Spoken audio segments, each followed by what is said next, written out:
Kamakailan ay inaprubahan ng Catholic Bishops' Conference of the Philippines ang alternatibong bersyon ng dasal na Hail Mary.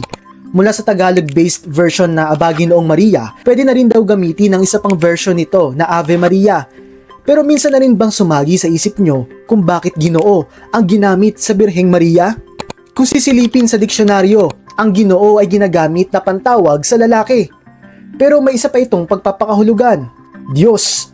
Base naman sa article ng Sagisag Kultura, ang Ginoo ay ginagamit sa sinaunang Tagalog at maging sa Bisaya bilang pagkilala sa taglay na kabanalan. Kaya may hinuhang sa dasal na Aba Ginoong Maria, hindi kinikilala ang Birheng Maria bilang lalaki, kundi pagkilala sa katayuan niya bilang isang banal. Maging sa panalangin Hail Holy Queen, kung isasalin sa Filipino ay tinawag na hari ang Birheng Maria. Base sa vlog ni Brother Marwil Yasos, ito ay dahil walang direktang salin ang salitang Queen sa katutubong Tagalog. Hindi raw maaaring gamitin ang salitang Reyna dahil ito ay salitang Kastila. Kaya minabuti ng mga Kastila na gamitin na lang ang salitang hari bilang pantukoy sa Birheng Maria. Ang pagsasalin na ito ay nakasulat sa Doktrina Kristiyana, isa sa mga pinakaunang aklat na nailathala sa Pilipinas.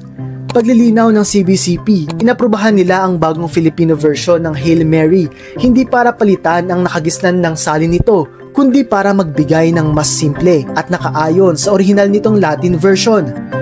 Para sa iba pang kaalaman, sundan ang social media pages ng News 5.